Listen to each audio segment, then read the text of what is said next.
There's a certain kind of person who sits down and immediately feels like they shouldn't be, not because anything is wrong, but because the stillness itself starts to feel like evidence of something. The body stops, and then, almost automatically, something inside begins reviewing, scanning, checking whether this moment can be justified. Rest arrives, but it doesn't feel like rest. It feels like a warning. It's not about the work itself, it's that somewhere along the way, doing became the thing that made everything feel stable. So before the body even settles, there's a check, a quiet internal review. Have I done enough yet? Is this moment allowed? Not a fear of laziness, something quieter than that. It's the discomfort of stillness that has nothing to fill it. No task, no output, no proof. They want the rest. They genuinely do. But the moment it arrives, something in them doesn't quite trust it. Because the question underneath isn't about productivity at all. It's about who they are when they're not doing anything. Nobody sat them down and explained it. There was no lesson, no rule that was spoken out loud. But there were adults in the room, and those adults, they didn't stop either. Busy meant okay. Moving meant safe. Stillness, when it happened, carried something else with it. A tension that didn't need words. So the child learned to read it. Not consciously, just through proximity. Through repetition. Silence in that space wasn't neutral. It was a signal, and the body registered it long before the mind had language for it. So now, in a room where nothing is wrong, there's still that old reading happening. Stillness arrives, and something responds to it like a warning. Not because it was taught as a rule, because it was absorbed as a reflex. The body finds the couch, the chair, the stillness it was asking for. And then, almost immediately, something else begins. Not intentionally, not as a choice, just automatically, the mind opens a tab, replaying something said earlier, reorganizing tomorrow, running a quiet review of today. What was finished, what wasn't, what still needs attention. They're horizontal, but they're working, and if you ask them about their weekend, they'd describe it like a report.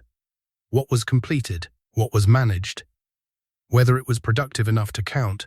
Enjoyment arrives eventually, but usually after, rarely during. In the moment, they're relaxing. But they're relaxing carefully, not freely. The body stops. The mind clocks in. It's not that they don't want to stop. They do. Some part of them is exhausted by the pace. But slowing down has a feeling attached to it, and that feeling isn't relief, not right away. It's something closer to exposure. So before the silence fully settles, they fill it. A phone picked up without deciding to. A task remembered at exactly the right moment. Something, anything, that keeps the space from opening too wide. Because when it gets quiet enough, things surface, things that were easy to outrun at full speed. Stillness doesn't just slow the body, it stops the buffer. And for some people, staying busy was never really about ambition. It was about architecture. A structure built carefully to keep certain rooms closed. There's a phrase that comes up, said casually, almost as introduction. I'm just someone who can't switch off.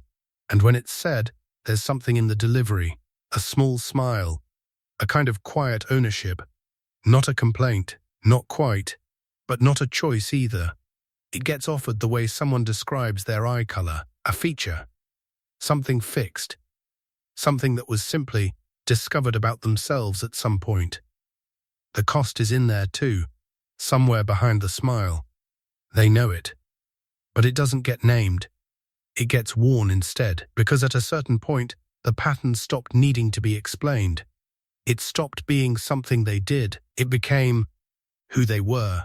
Sometimes the stop isn't chosen. Illness, a holiday, a stretch of days where nothing is scheduled and nothing is required. And the first response isn't relief. There's an irritability that arrives quietly, not dramatic, not named, just a restlessness that has nowhere to go. They don't know what to want. Without a task orienting the hour, The hour feels formless, so they push through it, adjust, tell themselves, this is fine. This is what rest is supposed to feel like. But the second day carries something unexpected. Not relief, something closer to absence, a strange unfamiliarity, like the self that shows up when there's nothing to do, is someone they haven't spent much time with, not because they've been avoiding it, just because there was always something else that needed doing first. There's a system running, not visible, not announced, but present, almost constantly. Before rest is allowed, it gets measured, ranked, quietly assessed against whatever was or wasn't completed that day. The tiredness has to qualify, and so they explain it to themselves, internally, a small justification assembled before the body is permitted to stop. If someone else described this level of exhaustion, there would be no hesitation, no audit, just recognition that rest was reasonable. But for themselves, the standard is different. They give themselves permission to rest, and then, almost in the same breath, they check if they've earned it. And still, the pattern continues, not because nothing has been noticed, not because awareness is absent, just because this is the shape of it, the way movement was learned, the way existing was organized.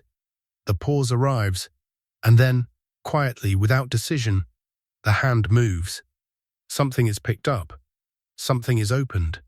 The stillness is filled before it fully forms. Rest happens, but it happens between things, never as a thing itself.